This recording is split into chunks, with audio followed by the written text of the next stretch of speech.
देखिए, we will discuss today Faraday's law of electromagnetic induction. Faraday's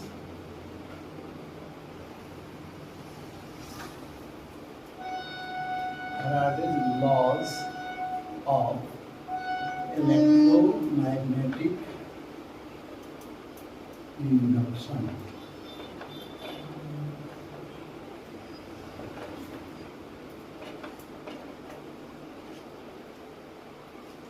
In electromagnetic induction, first of all, Faraday's experimentally verified.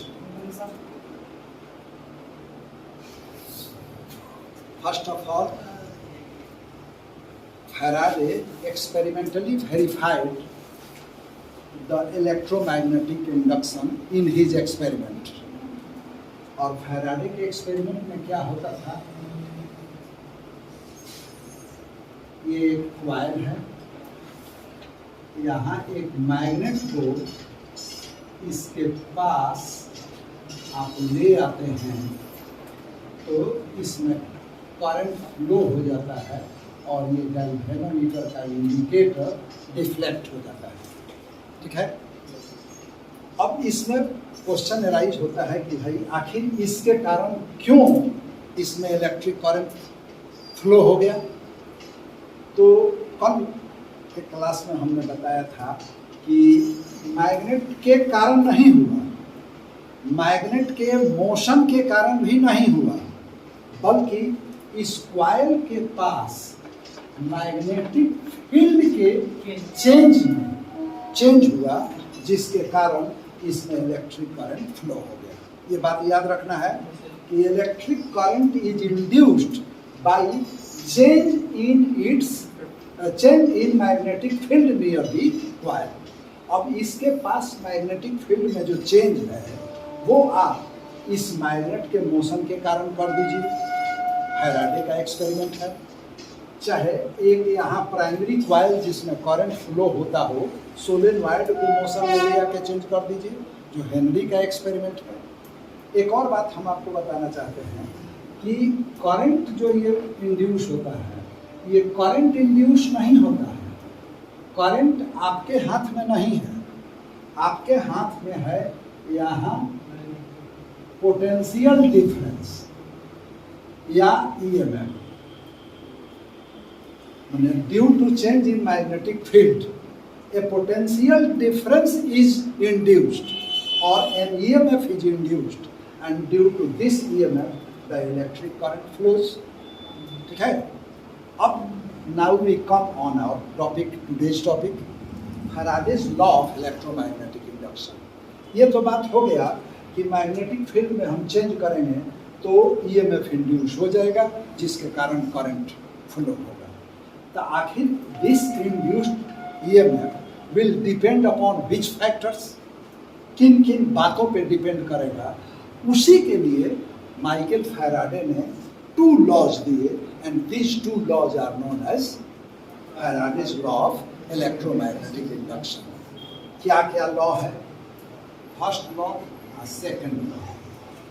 आप जरा सोचिए कि Faraday के पहले यदि आपका जन्म हो गया रहता तो आप अपने बुद्धि के अनुसार ये जरा देखिए तो इस ईएमएफ का मान किस किस बात पे डिपेंड करेगा। जैसा कि सब लॉ में हम बताते हैं, वही ना बात बता देना है कि ये ईएमएफ किन किन बातों पे डिपेंड करेगा। तो आप सोचिए जरा, किसमें चेंज के कारण ये उत्पन्न हो रहा है, मैग्नेटिक फील्ड, मैग्नेटिक फील्ड में चेंज के कारण उत्पन्न हो रहा है। तो निश्चित रूप से ये ईएमएफ इस मैग्नेटिक फील्ड के चेंज के प्रोपोर्शनल होगा। जितना ही ज़्यादा चेंज होगा उतना ही ज़्यादा ईएमएफ होगा। कम ये मैग्नेटिक फील्ड में चेंज होगा तो कम उत्पन्न होगा। It means the EMF is directly proportional to change in magnetic field. ठीक है, अब दूसरी बात देखिए, एक बात जरा सोचिए कि ये कॉइल का एरिया अभी थोड़ा कम है, इस कॉइल के बदले में हम एक बड़ा कॉइल ले लें ऐसे, इसका एरिया बढ़ गया और यही मैग्नेट हम ले आवे ले जाए, तो मैग्नेटिक फील्ड में तो उतना ही चेंज हुआ, लेकिन एरिया बढ़ गया। तो एरिया बढ़ गया तो ईएमएफ बढ़ जाएगा। इसका मतलब है कि this EMF will depend upon area also.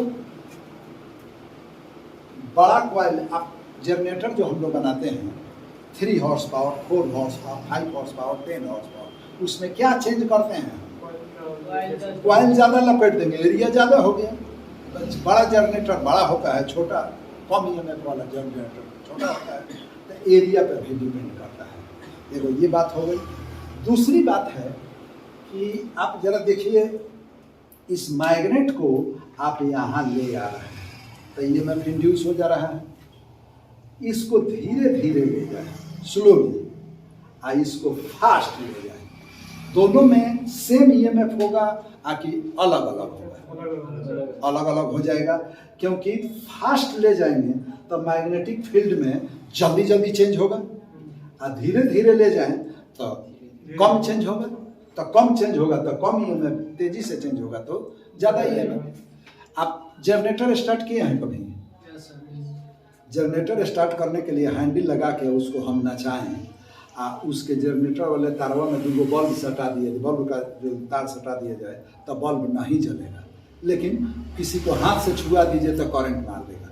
मतलब कि आपके हाथ का जो स्पीड रहता है ऐसे, वो इतना ईएमएफ नहीं उत्पन्न करता है कि बल्ब जल जाए।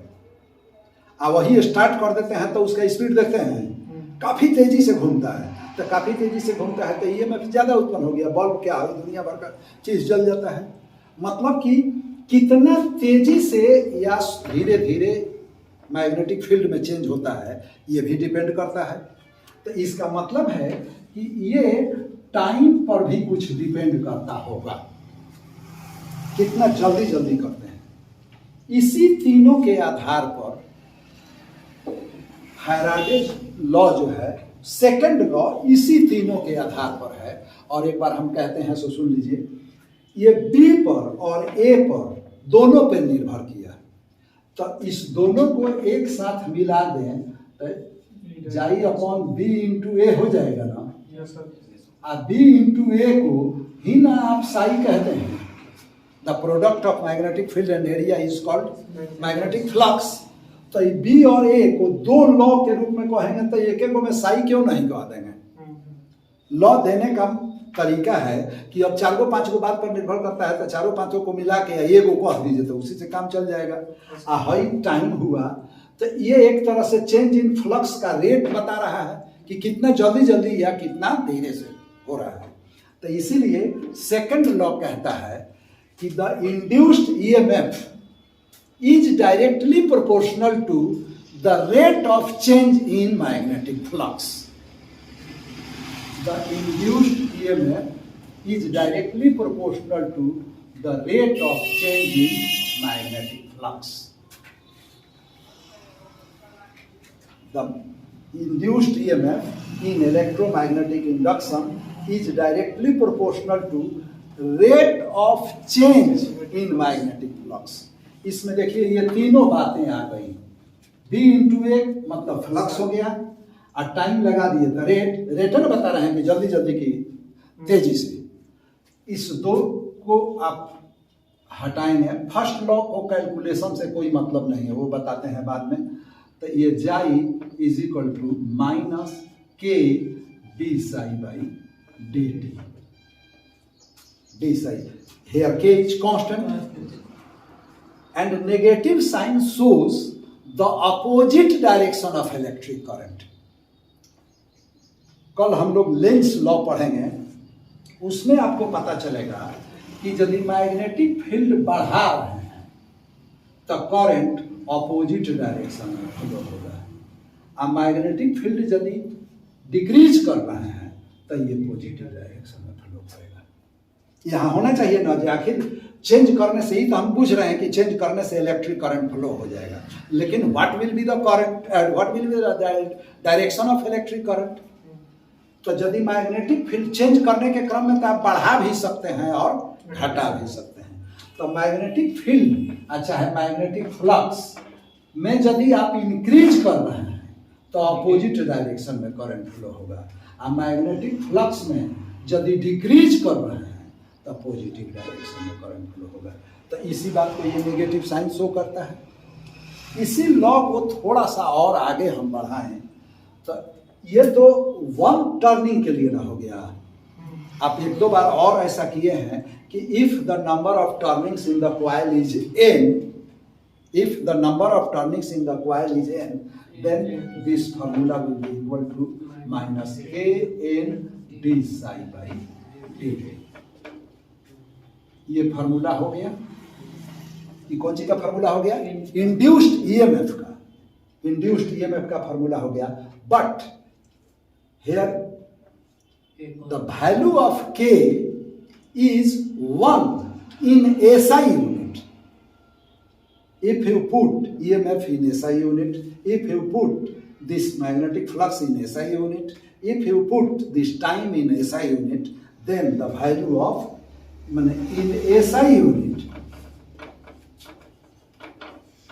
K is equal to 1। SI unit में CGS में नहीं, CGS में उसका वैल्यू अलग हो गया, तो K अलग हो गया, तो Chi is equal to minus n d psi by dt। This is the formula for Faraday's law of electromagnetic induction, and by this formula you may calculate the EMF induced in electromagnetic induction। EMF induced हो गया, इस coil का resistance आपको यदि मालूम हो तो current आप निकाल लेंगे। करंट का डायरेक्ट आप इससे नहीं निकाल सकते क्योंकि आपके कारण EMF इंड्यूस हुआ। अब सेकंड लॉ चूंकि ज्यादा जरूरी था, हम ज्यादा बता दिए। First law, the Faraday's first law of electromagnetic induction is, you may say that it is the definition of electromagnetic induction. आपसे पूछा जाए जो what is electromagnetic induction, what will you से? Electricity is produced due to magnetic field. Due to change in magnetic field. The induction of EMF due to change in magnetic field is called electromagnetic induction। तो इसी बात को ये first law में कहा। क्या कहे? An EMF is induced due to change in magnetic field, and this EMF remains until the change in magnetic field takes place। कल परसों हमने कहा कि इसके EMF, इसमें चेंज होने से EMF इंड्यूस्ड होगा, और कब तक होता रहेगा? जब तक मैग्नेटिक फील्ड में चेंज होता रहेगा। जैसे ही मैग्नेटिक फील्ड का चेंज रुका, ये EMF खत्म। तो फर्स्ट लॉ यही ये बात कह रही है। एक बार फिर से सुन लीजिए। In electromagnetic induction EMF is induced due to change in magnetic field, कहिए फ्लक्स कहिए, due to change in magnetic field, and this EMF remains until the change in magnetic field is remains, चाहे is takes place। जब तक magnetic field में change होता रहेगा तभी तक EMF इंड्यूस होगा। ये फर्स्ट लॉ है। इस लॉ को याद करना है। सेकंड टाइम में हम लोग इस फार्मूला पर निर्भर बनाएंगे।